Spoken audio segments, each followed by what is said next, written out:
has got the facts for you. EX the storyteller, bringing the spark, no one does it better. EX, you've heard the rest, but she's the best, yeah, she's the best. Oh, from ancient tales to modern schemes, unraveling truths and chasing dreams.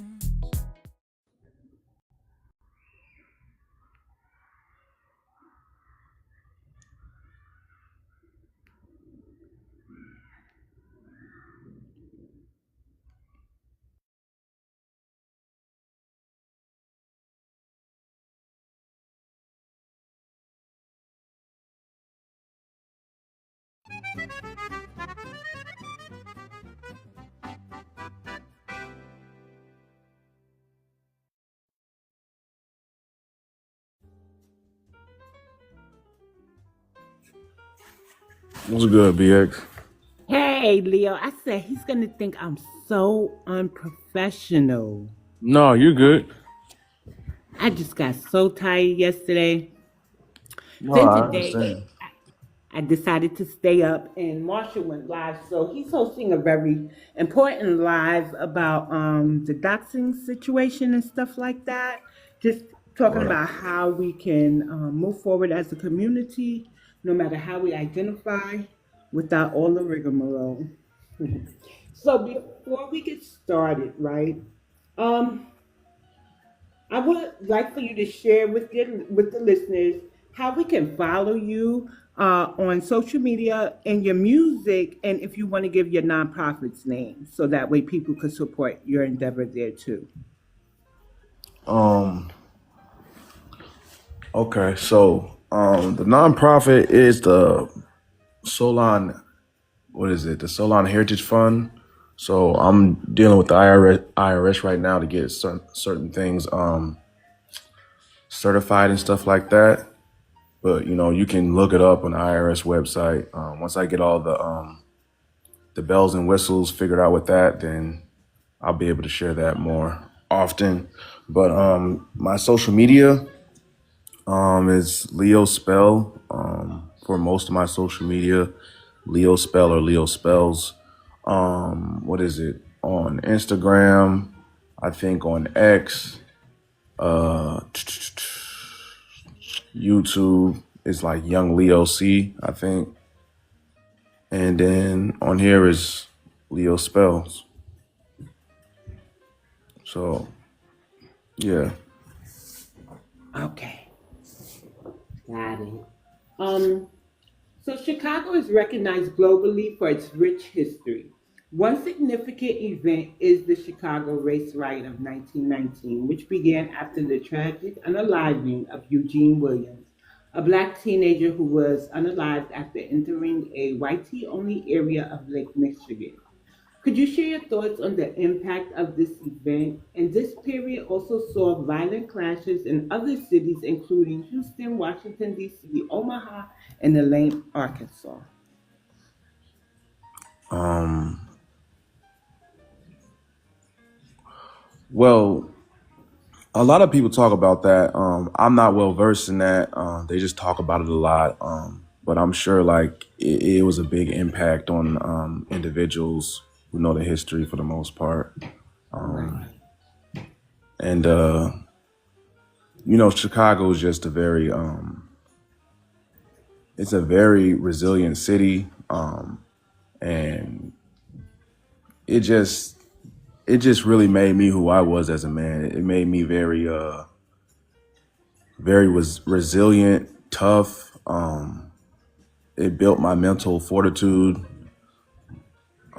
and I give thanks to this city every day because it really made me something that most people aren't.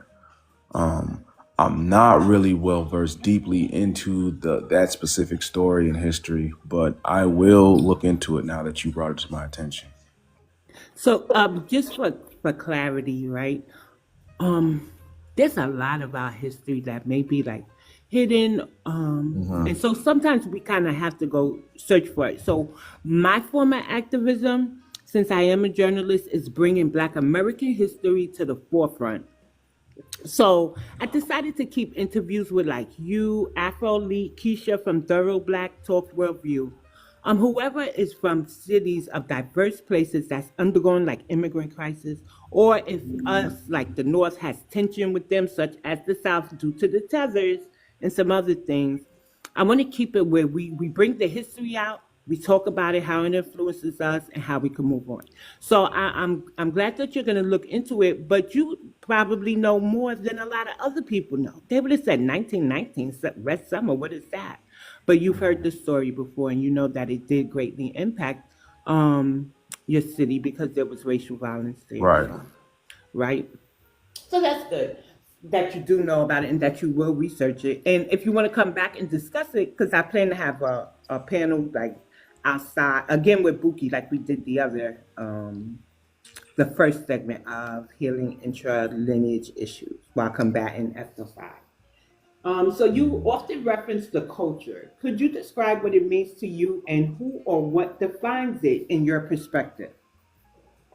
The culture, that is like the grassroots, everything that was built out of our, you know what I'm saying, everything. Like when it comes to our music, when it comes to like our innovations, inventions,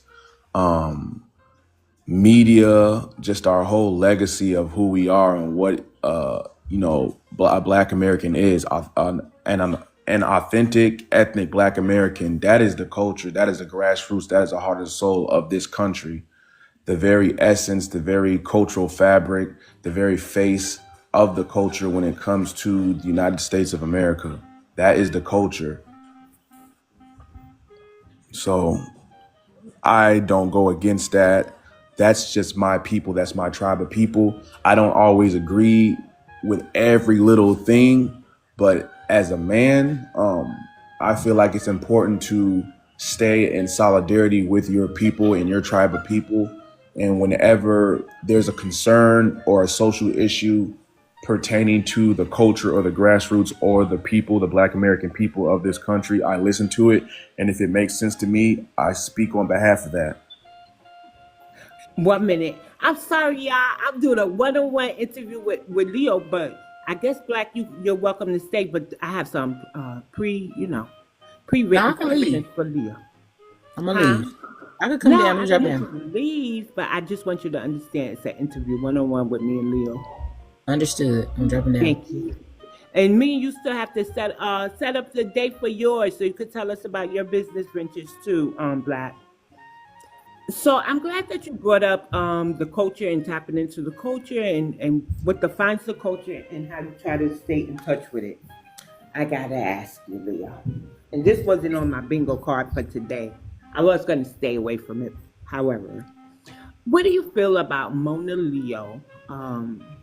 The way that she has repped being so long and the controversy with the video, with her music video. Man, a lot of people ask me. I was in a phone call yesterday, and I kind of went through like a interview, like FaceTime with a person that's a mutual of mine, and she's really fond of Monaleo, but she's hearing the things in the streets and how, again, the culture and the grassroots is feeling about her, and she's like, man, I really liked her, man. Like, are we canceling her? I don't want to cancel her. And my response is like, we're not really canceling her, but it's like, it's more of a message. She's going to be all right. I mean, you know what I'm saying? She's going to be okay. But the thing is, the message is more to the people who are funding her to do these things or advising her to do these things. What I seen when she first came out with the song was cool. It brought a lot of ethnic pride, you know what I'm saying, with, you know what I'm saying, our women, our younger girls and stuff like that when it comes to like just ethnic pride in general. And then it was all cool, and the music video came out, and it was like, it's still lit, but you know, some of the imagery is kind of questionable. And then she started going on these interviews, and then the Breakfast Club interview. I'm like, okay, so you made this music video. It was all cool, and then you had the imagery. Then you're in the Breakfast Club with Charlemagne. you're paying homage to the Black American heritage flag. You described it down to a T out of respects of, saying the daughter of one of the flag makers. That's the daughter, right? Yes, that's one of the co-creators' daughters. Right. So she got permission from them. She said everything she needed to say about the flag and the history. She did that down to the T. That was good. So the daughter, which I follow on TikTok, I think we're mutuals. She was very fond of that, and she appreciated that too. She said she got permission to turn one side of the flag pink, and then on the flip side, it's like the regular standard flag. And then she started going into all these things about it being for all Black people, and we all need to come together and stuff like that, which wasn't too controversial, too much, but it was still shaky, and it still kind of rubbed people the wrong way.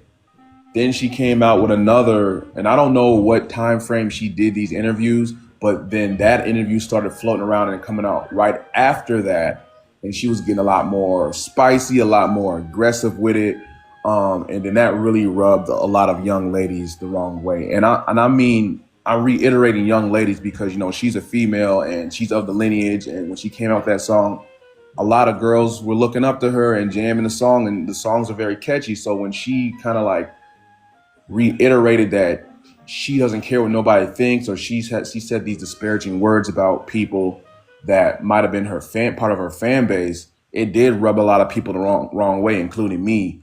And she needed to be a lot more careful how she worded things and stuff like that, because I don't really think that it was fair to just double down on people who had concerns about, the usage of the Solon name and what it stands for, and her basically grafting that in with just flat Blackness and grafting that in with Pan-Africanism or just everybodyism, you know what I mean? And it's like, you used a term that was just be solidified in a specific lineage of people, not everybody, right? And then the song is supposed to be for, a specific lineage of people, but then you got this imagery here, and then you're saying these things in the interview, and I honestly don't think that that's fair, because everybody else gets to bask in their tribe and their lineage and their ethnic group and be proud of where their bloodline comes from. Everybody makes all types of songs like that. But why is it that Black Americans, when it comes to our ethnic pride and our lineage and who we are, we have to share that moment with every Black person on the global planet? That is not fair whatsoever. And to be proud of your ethnic group, no different than anybody else, does not mean that you're anti-Black or anti-Black unity across the diaspora. And to be technical and be politically correct, we are not part of the African diaspora. We have our own diaspora here in the United States, and we are a North American ethnic group. We have our own diaspora within our ethnic group, right? But, everybody's like, that's just for entertainment purposes, to entertain something like that, in my personal opinion. So I just do it because most people understand that, but I'm not going to waver on basically who we are as a people and what we stand for and what's right and wrong, right? It's wrong to just hold us as a standard, to share everything that our ancestors built, that they laid down and passed down to us traditionally, and just share with everybody else, and let people come in here and into institutions as teachers. I've seen a Haitian lady. She's a teacher. I'm sorry, Leo. One moment. So, Native Sun God, I'm having a one-on-one interview with Leo, and then I'll open up the panel at the end. And if you want to, and you're still here in the room, and you want to discuss what you said on the other live, we can do that. But I'll do the one-on-one, y'all. I got to get a board or something that says, or put it as a prompt, interview in progress. Go ahead, Leo. I'm sorry to interrupt you. Go ahead. Right. I was just saying, I don't think that it's fair, like when it comes to the traditions and the music and stuff like that, and the innovations that we built here in this country, to just be sharing that history and make it like a worldwide, global thing to share with. Everybody else has the luxury of telling their own story ethnically, where they come from and who they are, and taking pride in it. but we have to share our story from our book and a page out of our book with everybody. That is not fair whatsoever. And I was just talking about this story or this instance where I seen this Haitian lady. She's ethnically Haitian. She might be Haitian American, and she is a school teacher, and she's teaching kids how everybody benefited, or nobody would have liberty, or nobody would be where they are without the Haitian Revolution. And there's always this narrative that, the Haitian Revolution were a bunch of Haitians who are basically like the Black Avengers who saved all the melanated people on the west of the Americas and stuff like that because they were the first Black republic. That's historically inaccurate.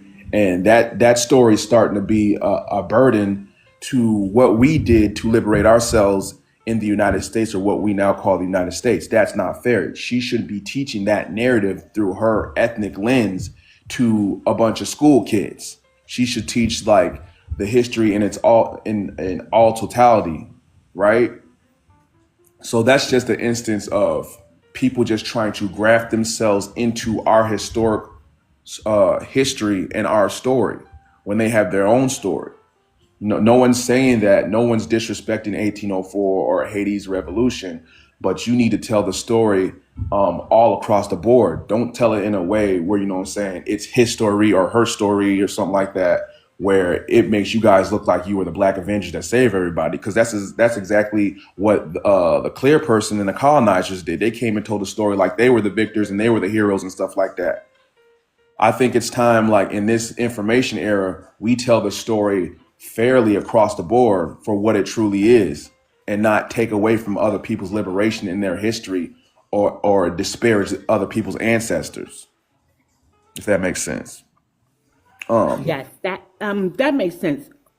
So when they say certain things, it does lend to erasure. So I just want to acknowledge the people that came into the room. I am doing a one-on-one video, and at the end of a one-on-one interview, and at the end of the interview, I'll open up the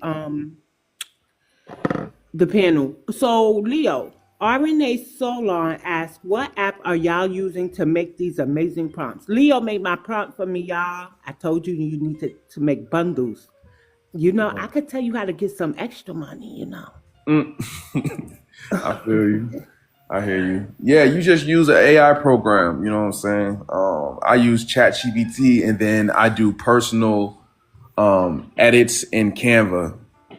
So I'll make the whole initial picture, and then whatever edits need to be made to fit or be grafted into like my artwork, I'll transfer it to Canva and start editing it, doing additional edits. Right. So that's what I do. So, in preparing for this interview, I learned about several cultural renaissances in Chicago.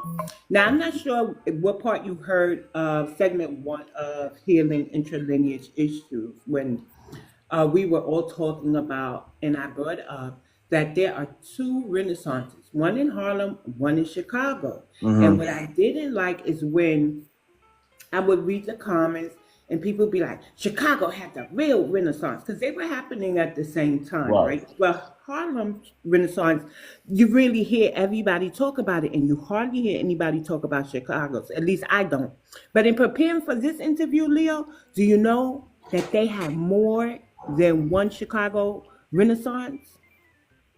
So, do you I heard want a me few to things briefly about it. discuss them? Yeah, let's do it. Okay, cool. So one example is the Chicago Literary Renaissance, which took place from approximately 1912 to 1925. The key figures were Theodore Dreiser, Sherwood Anderson, Carl Sandburg. These names, I don't know. Y'all might have to get to Google. I didn't Google the names.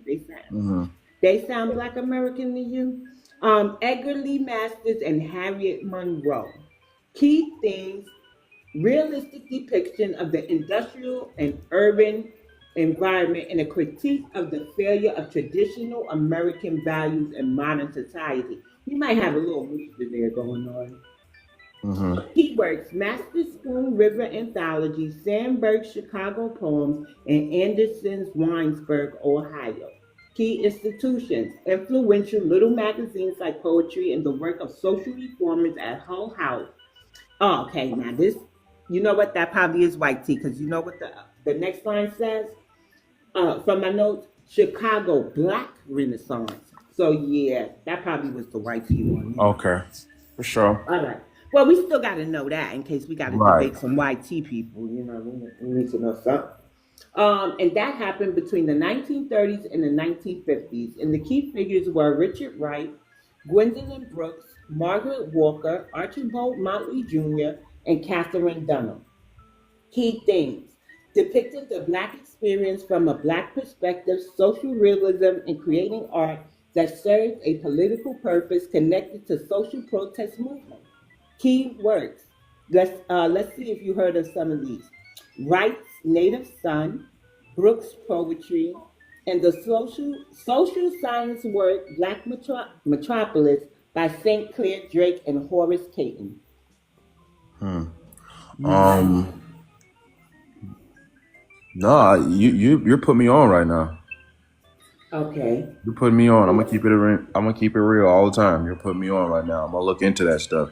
I know about like infrastructure history, more about infrastructure history and stuff like that, and like the infrastructure of the city and how it came to be and all that other stuff. But I'm still learning. You know what I mean? Because they don't. I don't know. I don't really get into it when it comes to teaching that stuff. But it is up to me to go learn it. You know what I'm saying? We have a Harold Washington library. That's part of history. Shout out to Harold Washington. He was a mayor. Yeah, I'm going to start looking into that stuff. You're definitely putting me on. Okay, and then one key location from there, it was centered in Chicago's South Side, particularly the neighborhood known as Bronzeville. And you know what? I have an Yeah. article on Bronzeville. Um, there's also a modern Chicago Renaissance. The term now refers to a contemporary cultural movement that blends fashion, music, and art as seen in the Chicago Renaissance Showcase. Chicago is also the birthplace of Fred Hampton, Yep. a prominent leader of the Illinois Black Panther Party, whose legacy continues to inspire activists following his unaliving in a 1969 police raid. Oh, and they mentioned Mark Clark, a comrade and friend of Fred Hampton. He Yeah. was also unalived in the same raid. But you know what I didn't know? I didn't know that Shaka Khan. Yep. She's Southside, I think, too.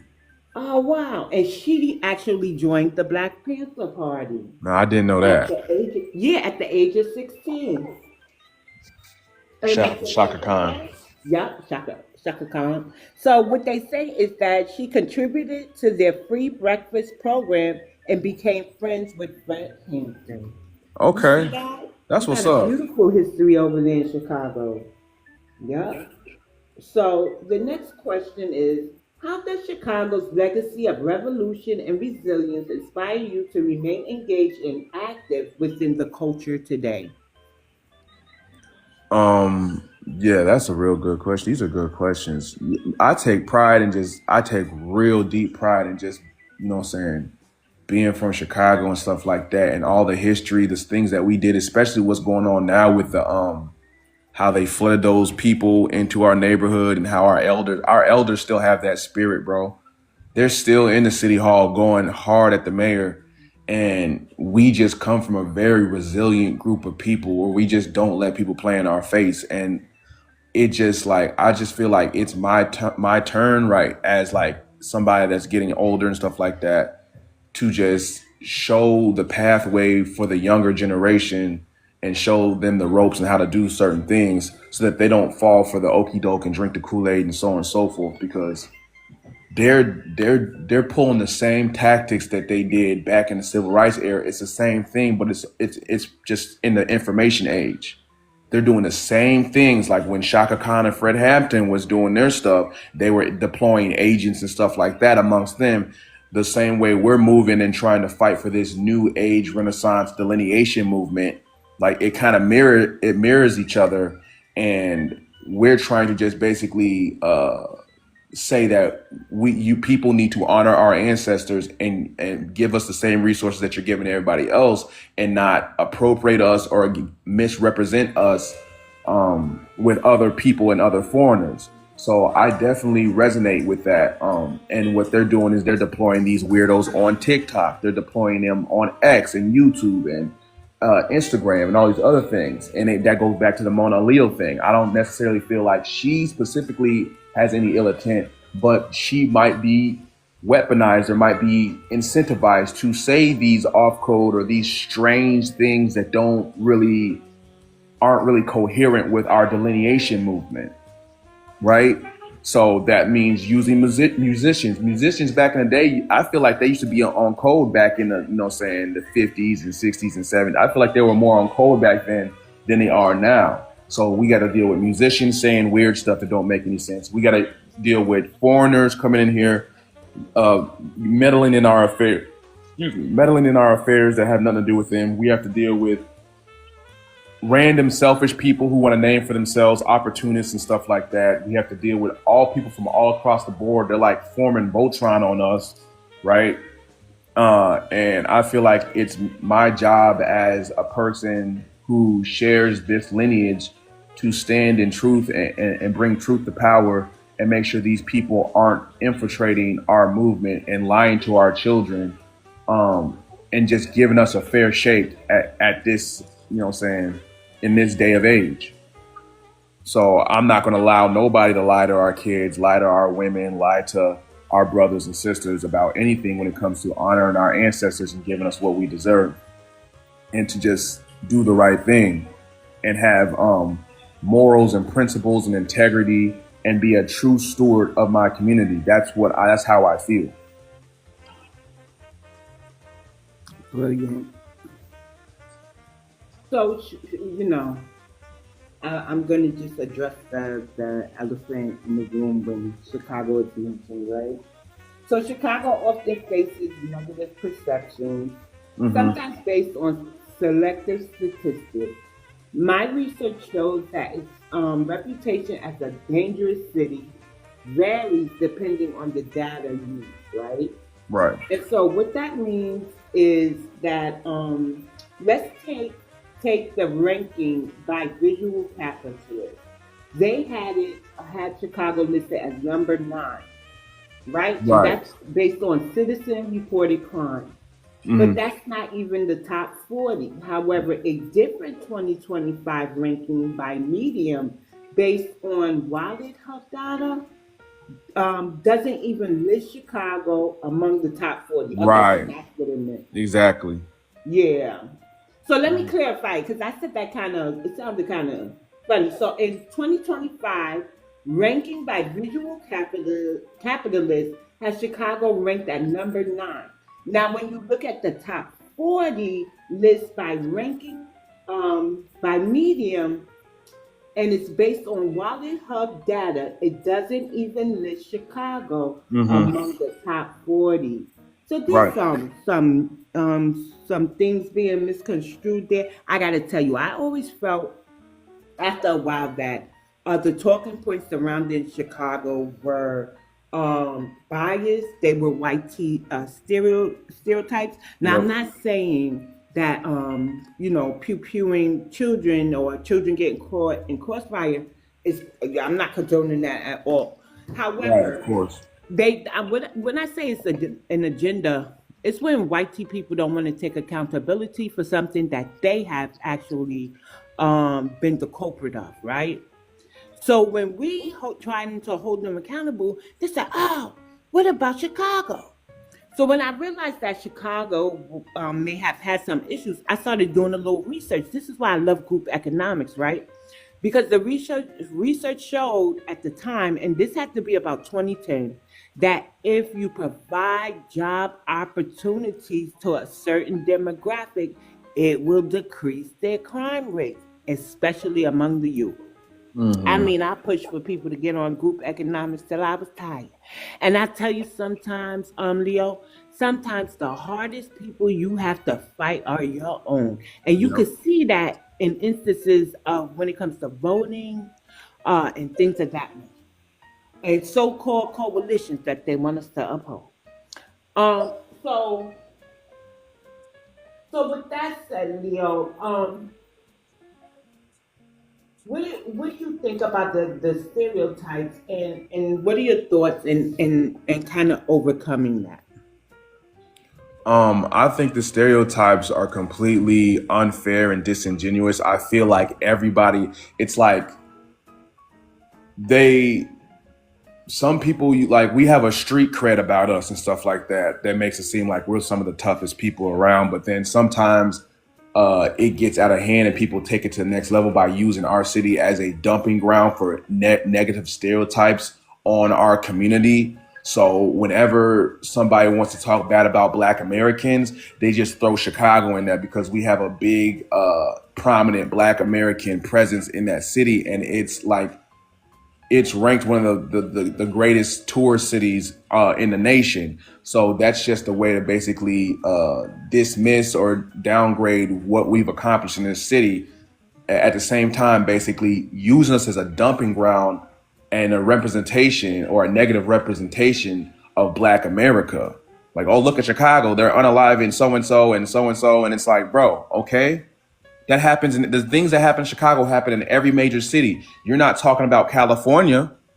You're not talking about Miami and Florida, the crazy stuff that happens in Miami, Florida. You do not use Miami and Florida as a dumping ground of negativity on Black America. You don't do that to New York. You do not use New York as a dumping ground or a stereotypical dumping ground for Black America.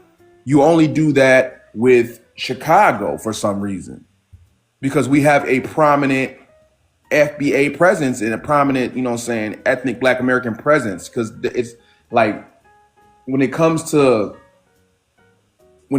like, outsiders or transplants, or we do get transplants and foreigners, like, it's not as prominent. It's there, and they do janky shit like they do in New York and California and Miami, but it's like, it's not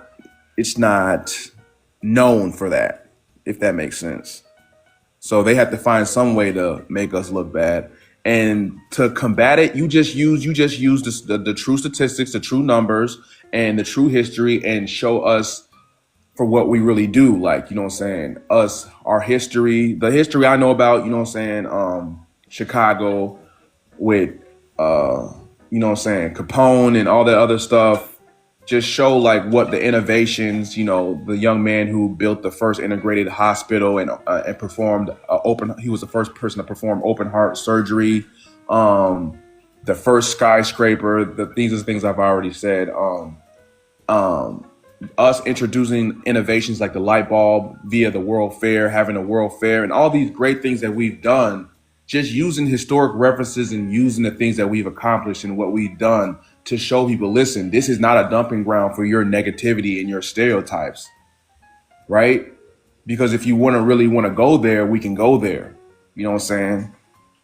Because that's just ignorant people just wanting to talk bad about Black people all goddamn day. Or foreigners who look like us trying to degrade us or denigrate us because they don't have really nothing to aspire to, or they don't have nothing to look up to. So they will always try to compare the city of Chicago to Accra, Ghana, or the city of Chicago to some city in Nigeria or Johannesburg or something like that. It doesn't even come close. Right. And there's a lot of delusional people on this internet who just want to constantly compare not only Chicago or our city to other countries. They're just constantly doing this weird false equivalent comparison from third world countries or the various 54 countries in Africa to the first world states in America. It does not compare, but people want to compare it so bad. And it's such a false comparison. It's ridiculous. I agree. So are you familiar with the Chicago Freedom Movement? And if you are, how has it influenced your activism today? Is that something that's going on, or is that? This is something that happened like 1950. 1950. Okay. Are my questions too old? Because I forget, No, I'm still learning. You know what I'm saying? Okay. So you're actually teaching me too, in the same breath. So, yeah, I would have to look into that, but I'm sure, Thank There's, you. I'm sure, I'm honestly, to keep it a bean, I'm sure they're not doing anything different than we're starting to advocate for now in this delineation movement. I will look into that as well, and I will make comparisons, but like no different than the civil rights era. There's a lot of Well, let me tell you similarities. what it was for, though, because just because it was in that time period doesn't mean Right. that, right? So what it was that 90% of Black Americans in Chicago bought their homes through contract sales. Yeah, this was the 1950s. Hmm. The result of that is that Black families had went into thousands of dollars in debt, and that sent many spiraling into poverty.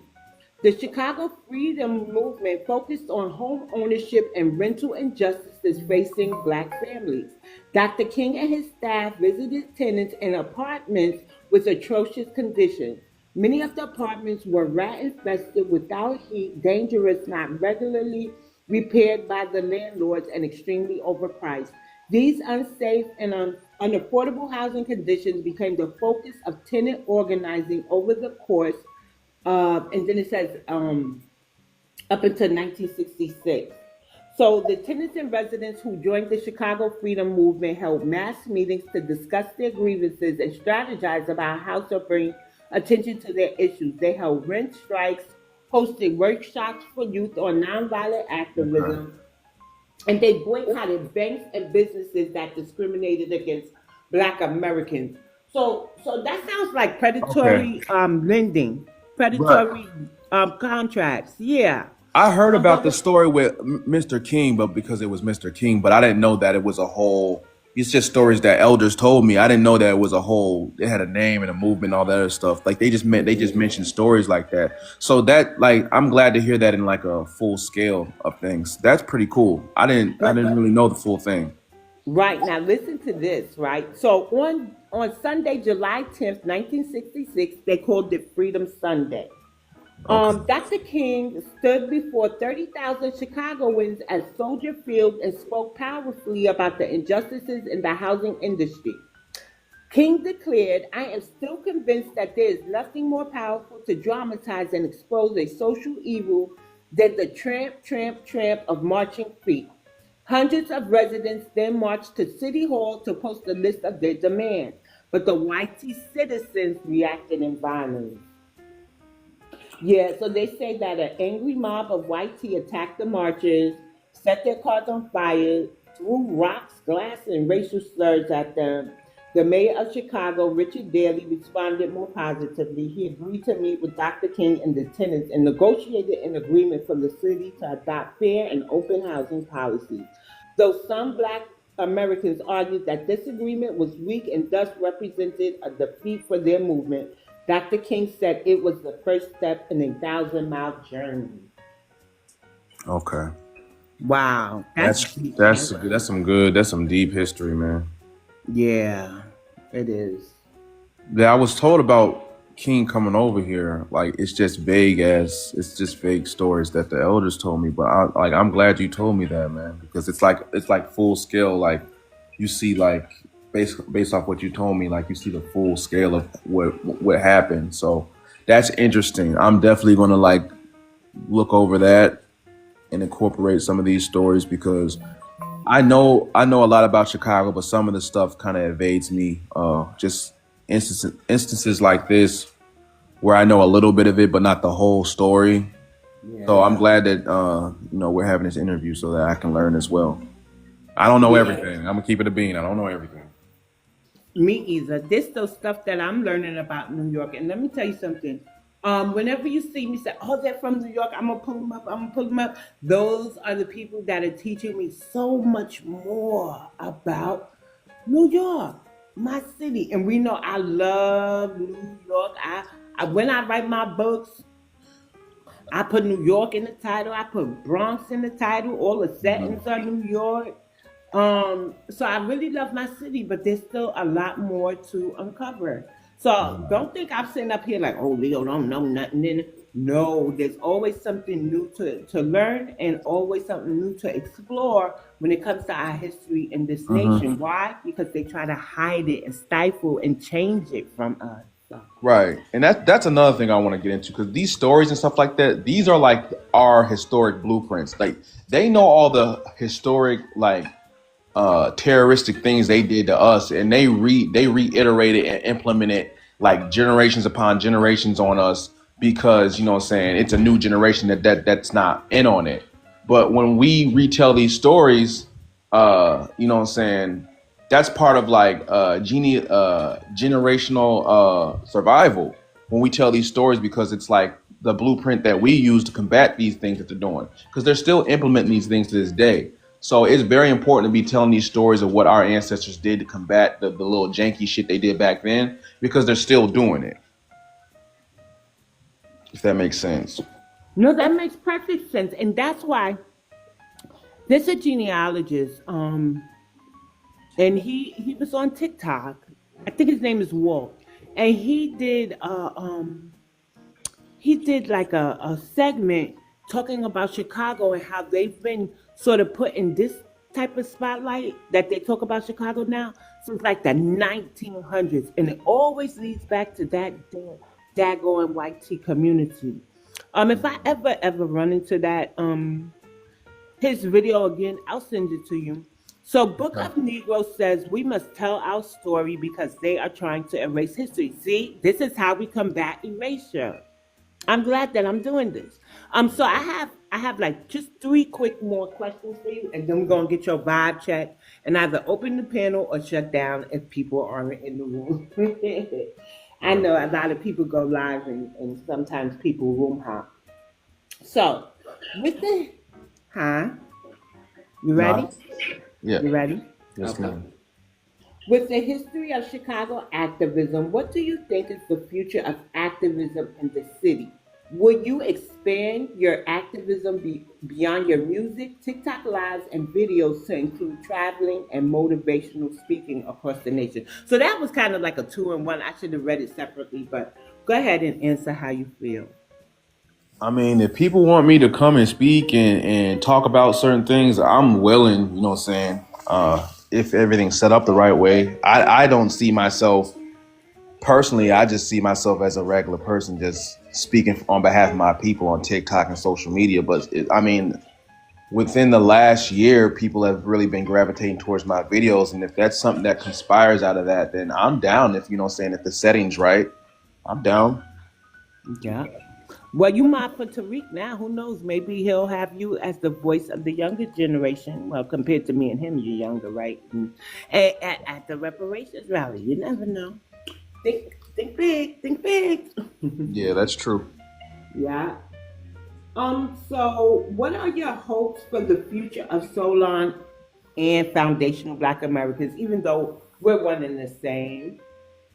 Yeah, I just want people like to actually comprehend certain things. I know most of us understand like the meaning of things and stuff like that. I don't want people to turn into these cult like, I'm not saying us as cults, but I'm saying the naysayers, because it's like the grifting is out of this world. It's like people just want to be a part of something, and then as soon as the one little thing they don't like, or one person individual they don't like says something, then they're just like, oh, this isn't for me. And it's like, but at the end of the day, we are all the same people. You're not going to like everything one person or one individual says, and you should not basically make that one person the face of our entire lineage and then turn us into some type of organization or turn us into something that we're really not. That's not fair. Anybody that's doing that, honestly, you're not a type of person that needs to be really speaking on anything, because if you can't comprehend and differentiate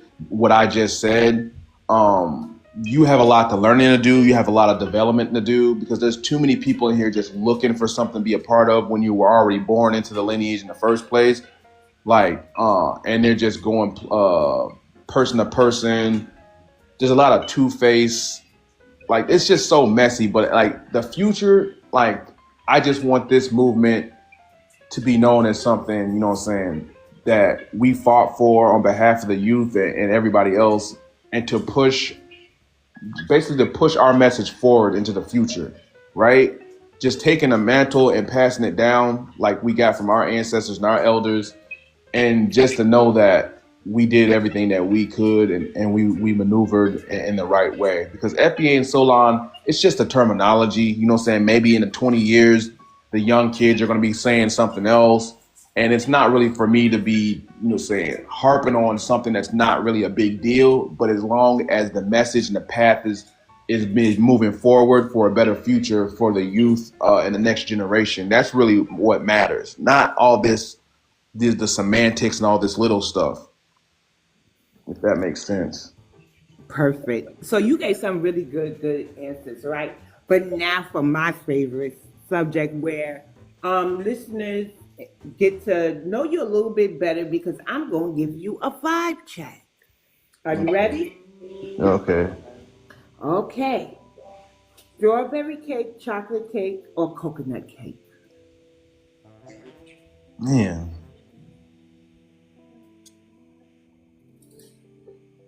I would say coconut and chocolate. I don't know. Pick your favorite. Which one do you prefer? I mean, I like chocolate. It's a what is it? Chocolate and coconut. I'm gonna keep it a bean. Some people don't like coconut, but I like coconut. No. But I'm just gonna go with chocolate. Okay. Chocolate is safe. So Young Thug, Lil Durk, or G Herbo? Damn. Well, Dirk's in jail, so I'm just gonna go with G Herbo, and because I lived in the same hood that he did. I'm not from that hood, but I lived over east, so I'm over east now. But I live specifically. I seen him when I lived directly in his hood. Mm-hmm. I seen him shooting a music video with Mellow Bucks, and I seen 21 Savage right across the street from my apartment, and we lived in the hood. And I was like, they didn't even. I don't know why 21 Savage was even in our hood. But I seen G Herbo in a bulletproof vehicle shooting a music video like right across the street from me. So I'm gonna go with G Herbo because I lived in his hood. To tell you the truth, I like his early music. I don't know, I haven't heard anything new from him, but my oldest son is not in my house no more, so I'm not tapped into the younger music scene. Right. Yeah, like my oldest son, he loves NBA YoungBoy, so he sent me a video of going to his concert. But my oldest son, no children, and he works. So if he want to go to a concert, that's fine. Just be safe. That's all I ask. Other than that, he don't go nowhere no more. So, mac and cheese, red beans and rice, or jambalaya? Red beans and rice, mac and cheese, jambalaya. Well, the mac and cheese has to be baked macaroni, and I'm just gonna take all of them. Oh, okay, I got you. I don't blame you. So now it's kind of going to test your movie acumen. I think acumen is the word that fits. So, Do the Right Thing or School Days?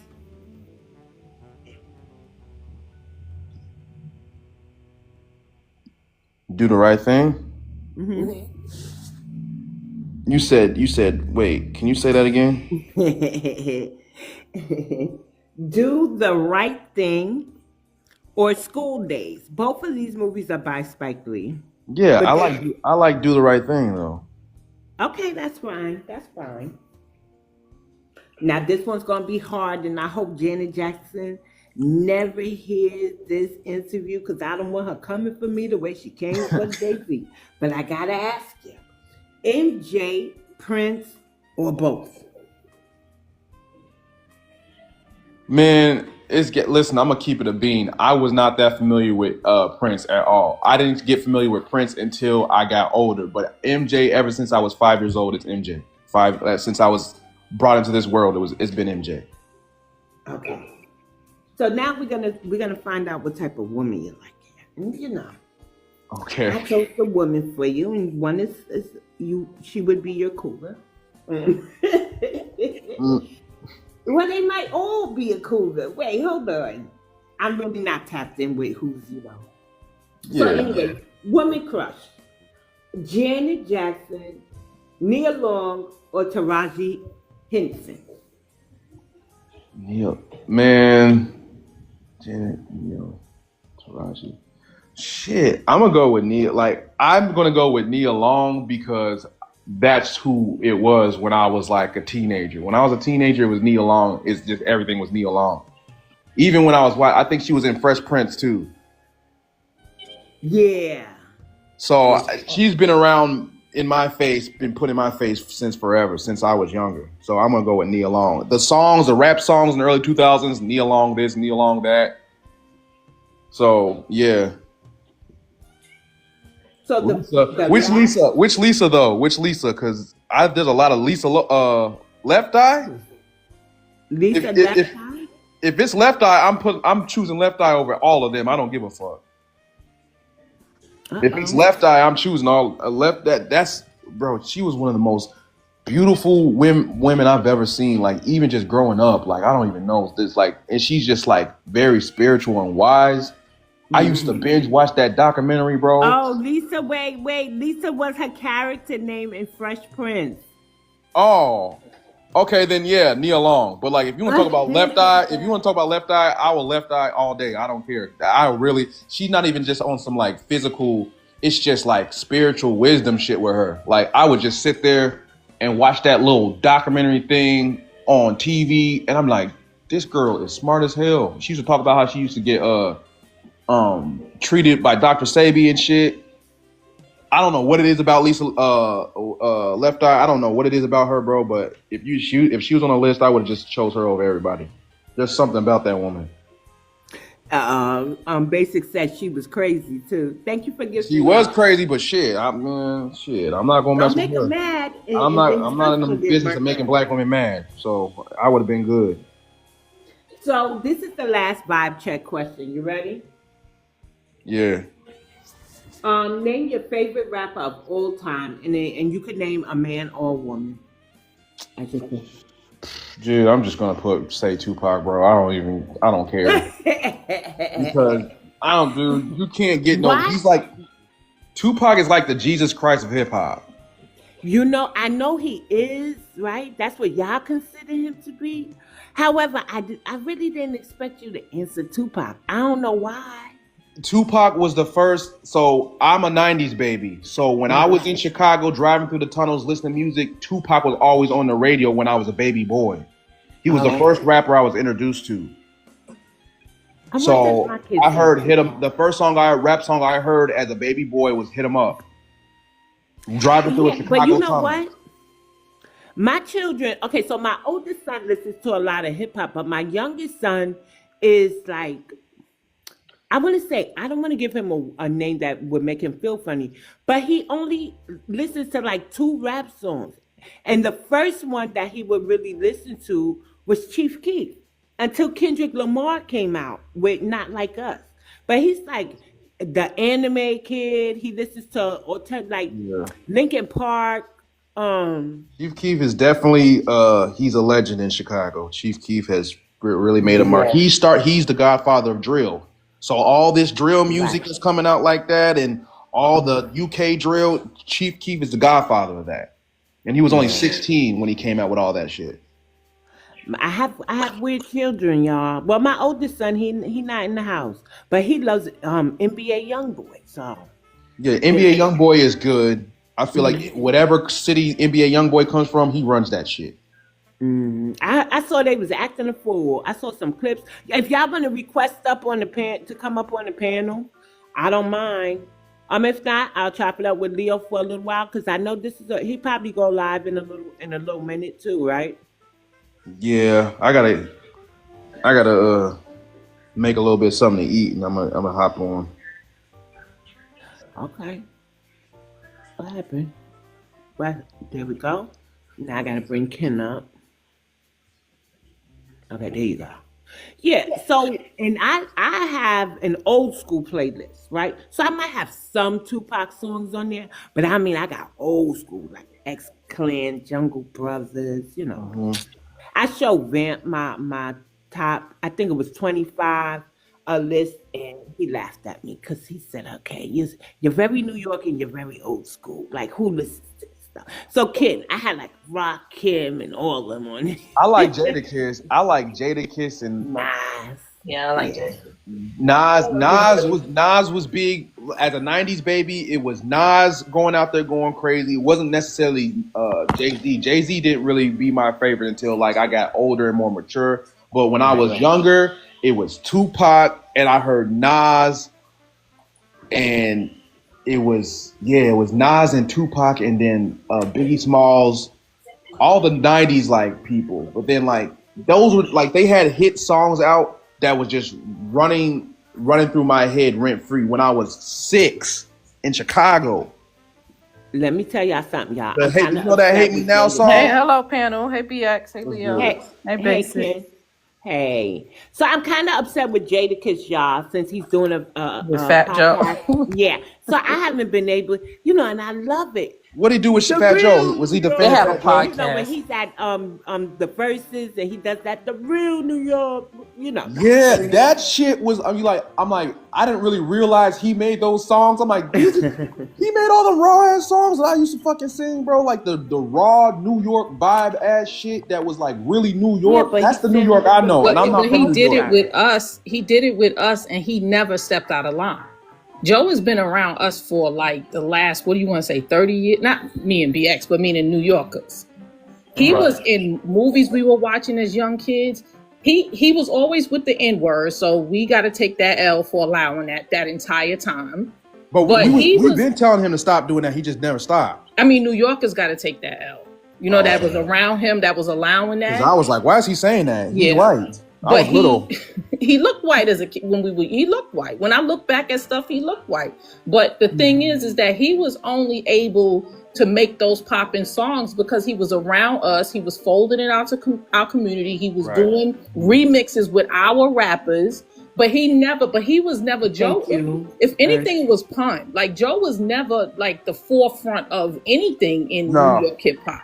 He just had dope songs. I remember being a teenager and we used to make fun of like Fat Joe. Like when all those hit songs would come out in the early 2000s, he was always featured on it, and we would like everybody verse, but we like Joey crack crack crack crack crack. We just used to make fun of his ass. Like I remember in the We Taking Over when Lil Wayne had that legendary verse, and his pants were down, and you could see his ass crack and shit, and we were just like, this motherfucker's always doing some fucking jelly roll, stuff. belly But button let me bean ass ask bullshit. you, Ken.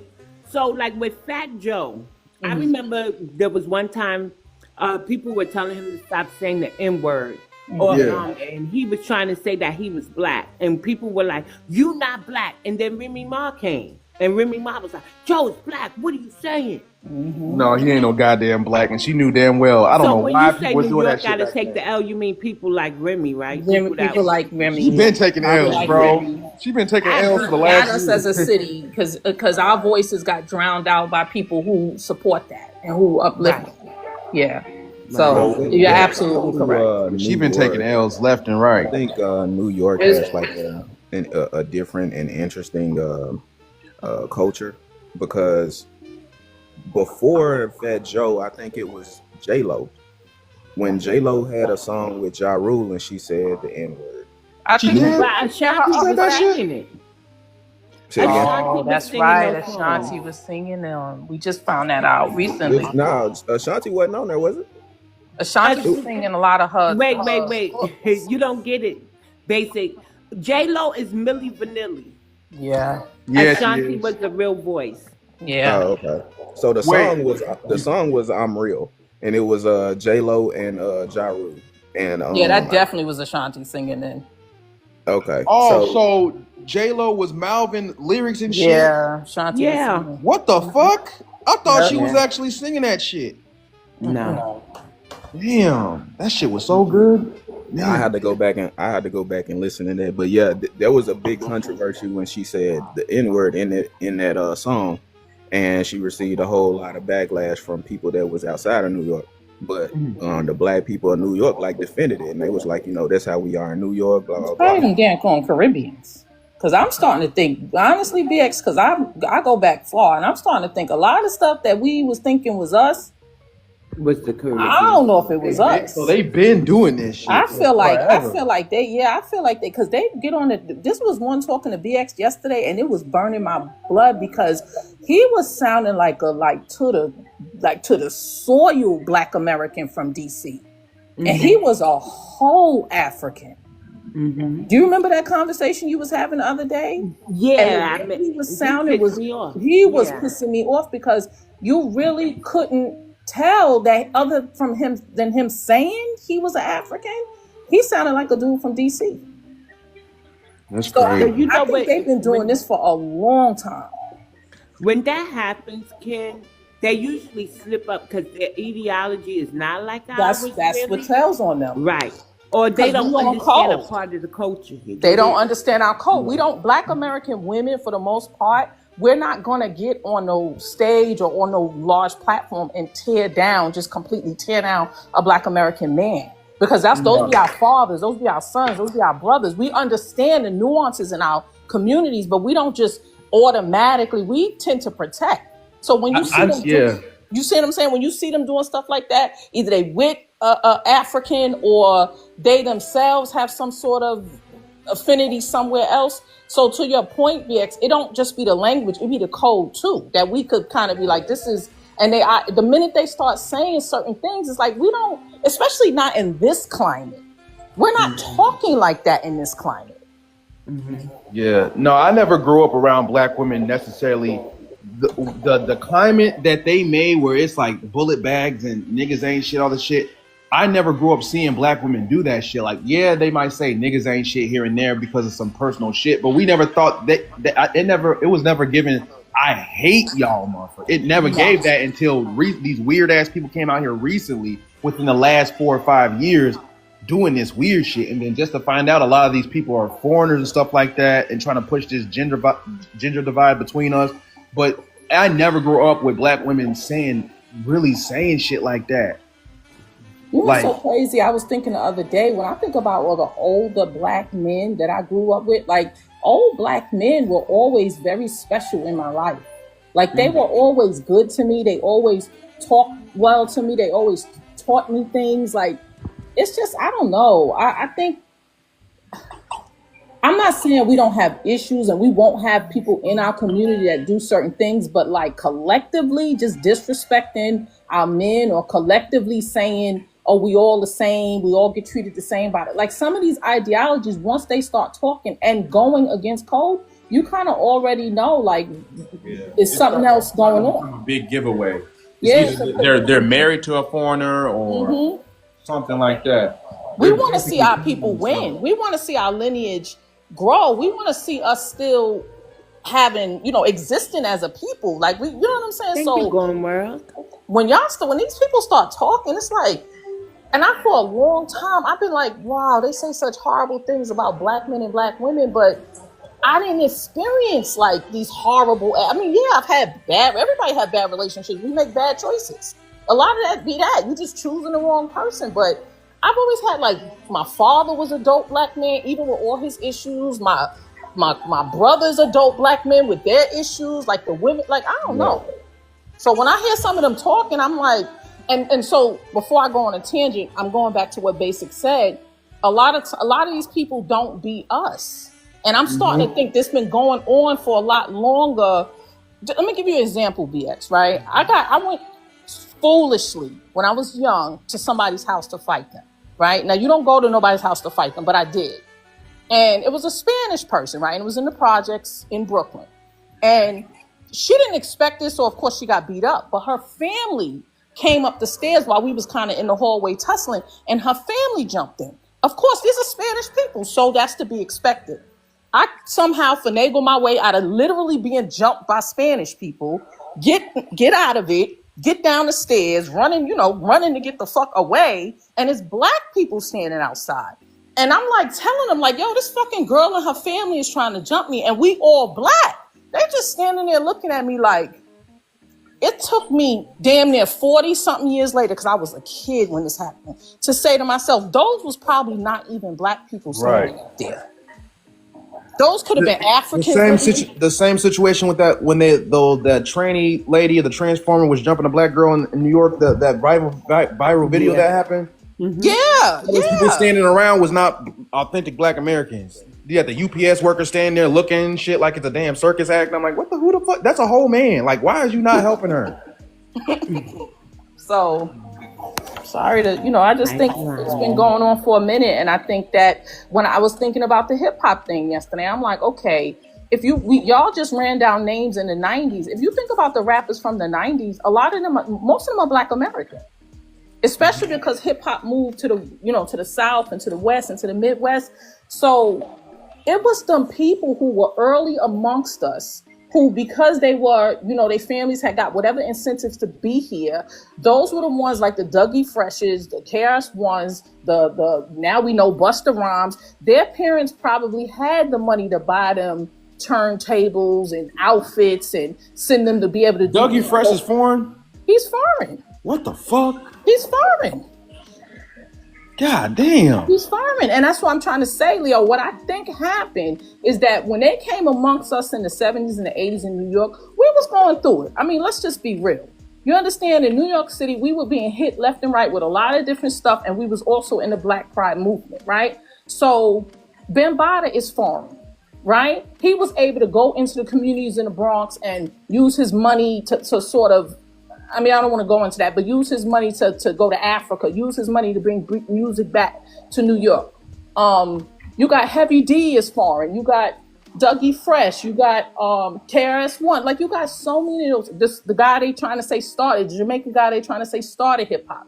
You got so many of these foreigners who were alongside us who were also doing the music, right? But they probably had the resources to be able to get record deals, to be able to do shows, to be able to get recognition. And that's how they were able to advance in the way that they did. Because if you look at once hip hop became commercial and the money started to pour into hip hop, it was completely Black Americans at that point.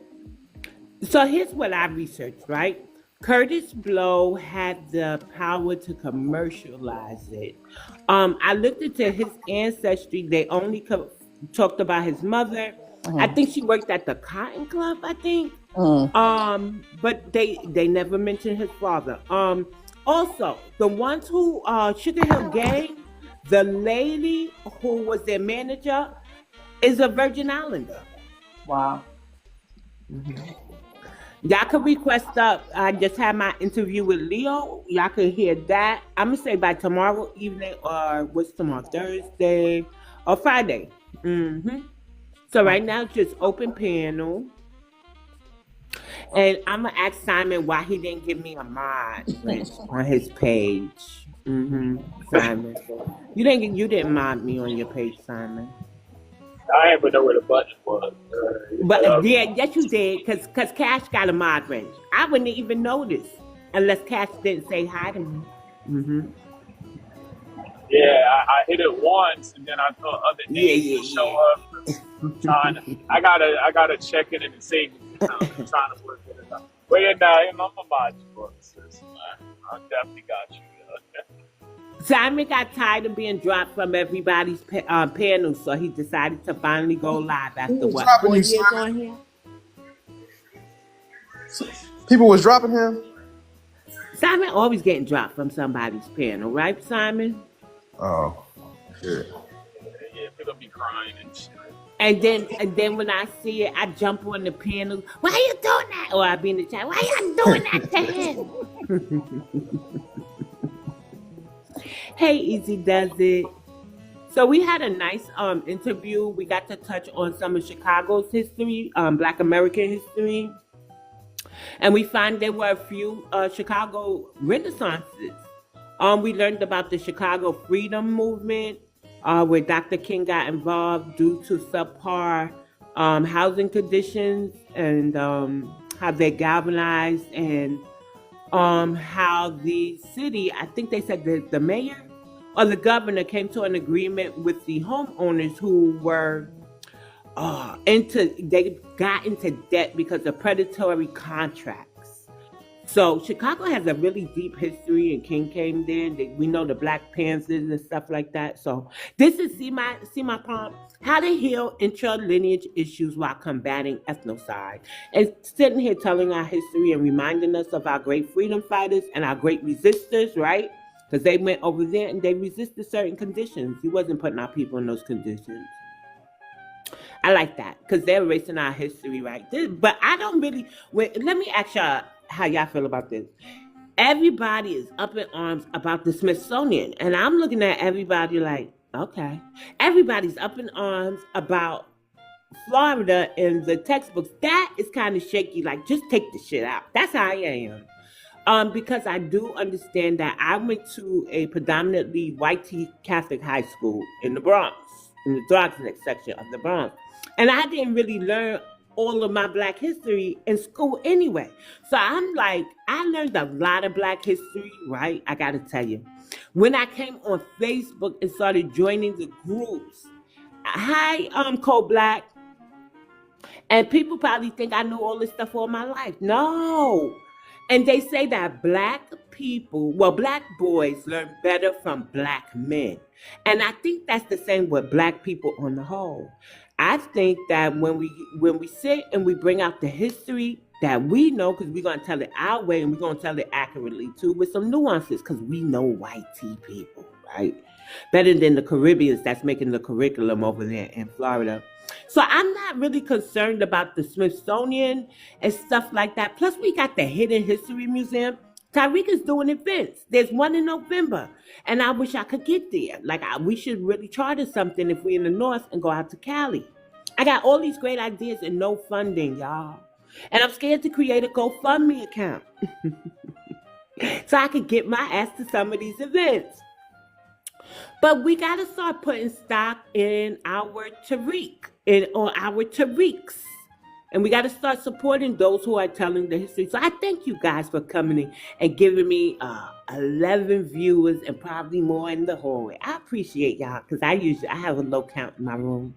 But what do y'all think about that with the Smithsonian and us just saying, you know what? I'm not going to get in a tizzy. I'm going to just pay attention to teaching our accurate history anyway.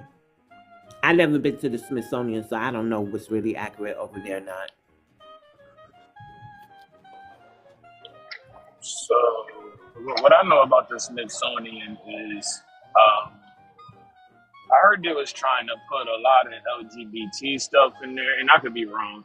And they were trying to like force team some Hispanic stuff into there, and also, yeah, it's a story told by the stereotype of Black Americans and the stereotype of U.S. chattel slavery.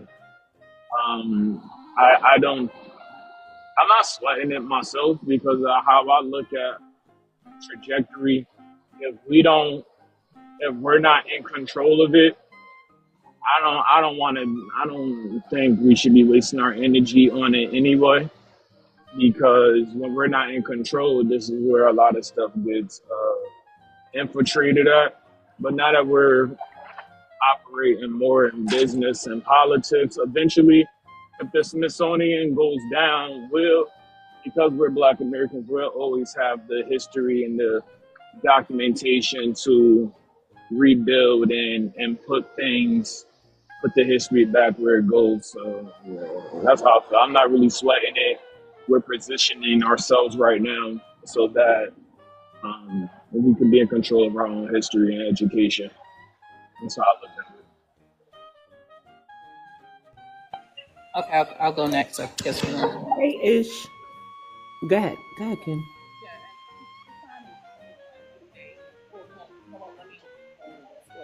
I have been to this Smithsonian. I personally felt like it was a very beautiful place and in some ways spiritual because like what they have there as Harriet Tubman's shawl, if it is hers or not, but I stood in front of it and it does, you do get an intense sense of pride when you see, because what I saw more was just our historians and the stories about their lives and the things that they've done. But I think it is like 4 or 5 floors. So I didn't get to every floor. The criticisms that I've heard in the past have more to do with how they sort of highlighted the entertainers, and maybe if that was even necessary, but it's part of our history. But to Simon's point, I feel like, okay, so people that have gotten to see it, they've got to see it. People that didn't get to see it, the history is still there. We can have agency over the history, and we're going to still tell it, and we will crop up another museum. Like, I mean, is not going to matter. It doesn't hurt us when they say they're going to take things from us, because for the most part, these aren't things a lot of us ever even asked for. These are things that we just had within our, like, we have the stories in our family. We have, the histories that we know and that we go and visit and see and discuss. So I think we could just rebuild. I mean, it's just that simple because of who we are and how we are. I agree. Basic. Yeah, I'm in agreement. I think I actually plan to go down to Mississippi soon to visit this Black American museum down there. It's in a very small town that's fully Black American. Like, everybody in the community is Black American, and I think that's what we need to do, is just focus on what we already have and operate and build on that. I feel like we can invest. It's a lot for us to invest right now already. It's a lot of museums and historical things that our people already own and are operating that we can actually invest in. So I'm with it. The Smithsonian, I've never been to it. I don't know much about it either. But those big institutions, to me, they're kind of like commercialized in a way. So it is what it is. I think we need to get back to the grassroots projects, the things that we actually control and own. That's what we need to focus on. So to me, it's a good thing. Leo.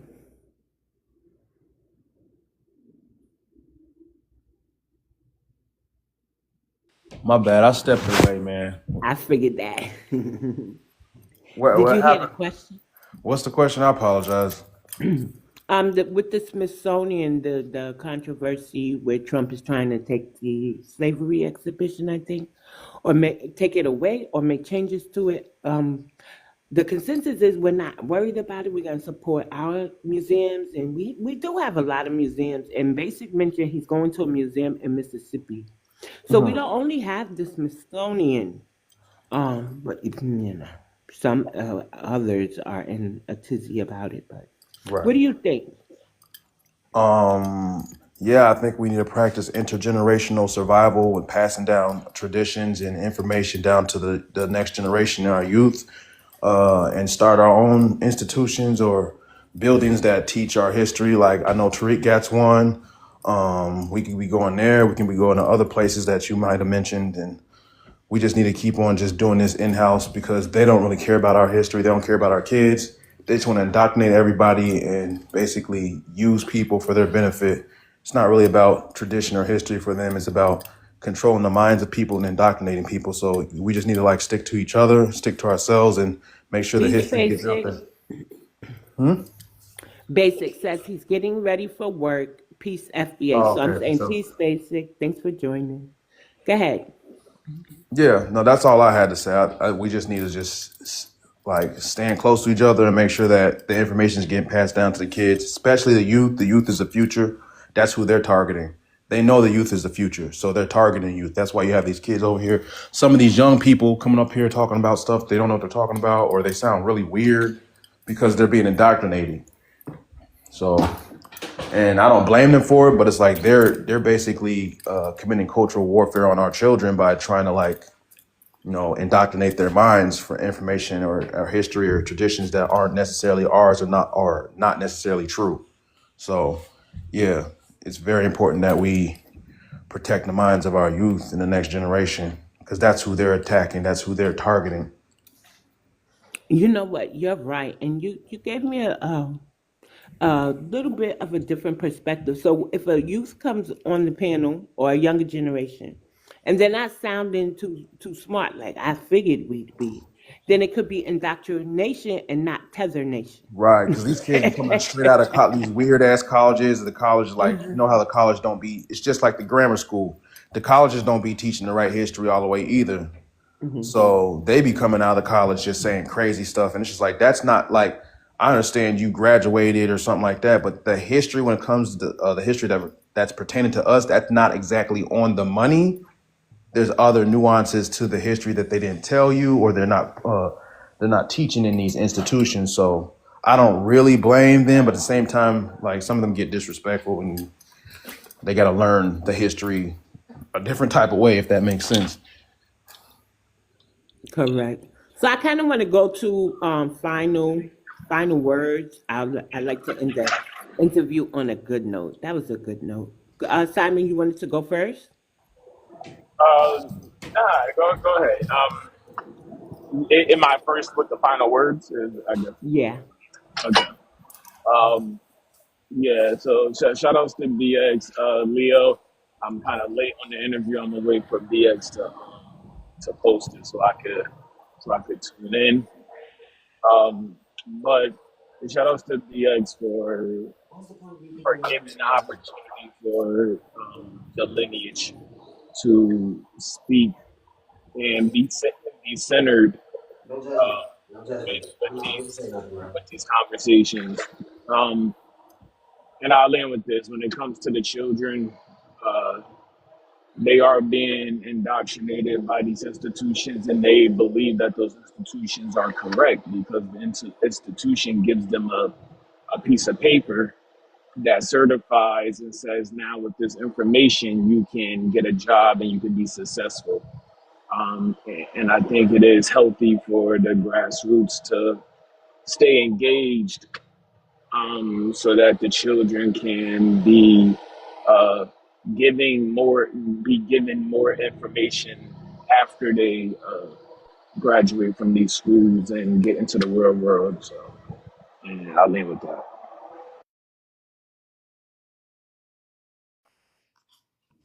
Thank you. And Simon, do you write curriculums? Simon? I'm sorry. It went down. Yeah, you glitched out when you was asking me something. Oh, I'm kind of scared to ask you because maybe the ancestors didn't want to answer. But do you write curriculums? Look, Oh, they do I write. write curriculums? Yeah. I have a concept of what type of curriculum that we should have, and I do have starter parts to it. You know what I'm saying? And so yes and no. I haven't finished a complete curriculum, but I do have um, some starter and middle points that can be added on to. If someone else has a curriculum, they can add it to mine, and we can go that way. I think I have about 3 months, 2 months worth of teaching, and probably not a full 12-month school year though. Shout out to you. Yeah, I respect that. That's very commendable. My ancestors' dream says I need to network with educators. She's ready to. They're ready to change the system. That's good. My mind is working. It's working. Um, there's an FBA brother, right? And he comes in my inbox and he says, "You should really be a professor." And I'm like, "Me?" Um, of course, I would teach like journalism or something, but something is in my spirit talking about Black history. So I don't know. We have a curriculum writer. We have somebody who wants to network with educators. And I'm trying to figure out what type. I have the name for my nonprofit. I know it's going to be strictly lineage based, right? But I don't know what elements I want to add to it. I want to add some like job readiness because I see what my sons are going through. And sometimes it be a lack of the car fare. They need a Metro card and stuff. And it's always at the wrong time because mama don't get paid that day, or they didn't get paid, or they overspent their money, right? So yeah. Financial literacy should be in there too. But go ahead, Ken. So my mind is working. If anybody wants to exchange ideas, I am thinking about, before you go, Ken, I am thinking about a Zoom call so that we could talk more in depth behind the scenes, where we could actually talk strategy too, because we're not going to talk strategy on the app. Go ahead, Ken. All right, okay. I'm working, so I'm good. Okay, so the only thing I want to say is thank you for your show. It's a good show today, and for allowing me up on the panel, and all the insight and all the information that you share is just so just pertinent. I do agree with whoever told you you could or should run a curriculum and be a professor, because you remind me of ones I used to hire. So if to that end, if there's anything that I can do, I mean, you know what I'm doing on the back end, so you know my time is limited. But if there's anything I can do to support you trying to build something, I could always act as a liaison and give you just insight, because I worked in university for like 10 years. So, and then my final words are just like, let's just keep doing what we're doing. I mean, it's necessary, and the work that we're doing is going to have reverberating effects for our lineage and our, descendants, years and years and years to come. And however I can support, I'm here to support. Thank you. So before Leo gets his final submission, my ancestors' dream says, I have to return to the classroom. I enjoyed this. See you all later. I'm ready to work. Okay, my ancestors' dream, I do appreciate you. I do see you gifting. I do see you engaging, and I appreciate your support. I tell you, that means the world to me, because Simon will tell you, engagement is everything to me, especially when I have my Discord. So I appreciate you all. Go ahead, Leo, and I see you all too. Thank you, y'all. Go ahead, Leo. Yeah, my bad. I'm getting ready to walk out the door, but this final thoughts. Yeah. Yeah, shout out to BX for the final thoughts. You asked a lot of good questions. You put me onto a lot of Chicago history that I wasn't fully like, emerged in. And I'm gonna send me some information on that where I can go research it more. But yeah, I heard about the Martin Luther King thing, but I didn't know all the details. So you really did put me onto a lot of stuff. I feel like we should continue to delineate. You know what I'm saying? It's not anti-unity. It just means that we're just being solidified in our culture and our traditions and so on and so forth, and just keep it pushing, man. Help each other, practice group economics, and that, for the most part, that's all I have to say. I appreciate all you guys. I appreciate you too. Papier Katif for Mama Loyak. Papier Kati. Trashena Kakikoyo. Papara tayo. All right. See y'all. See y'all. Papier Katif for Mom. All right. Love, light, peace, and reparations to my foundational Black Americans. I love y'all for real, and I'll catch y'all on another panel or something where I'm going to cut up. It's all peace and love. Old car lover, I see you. Peace. Peace, Dread. Love you, Dread.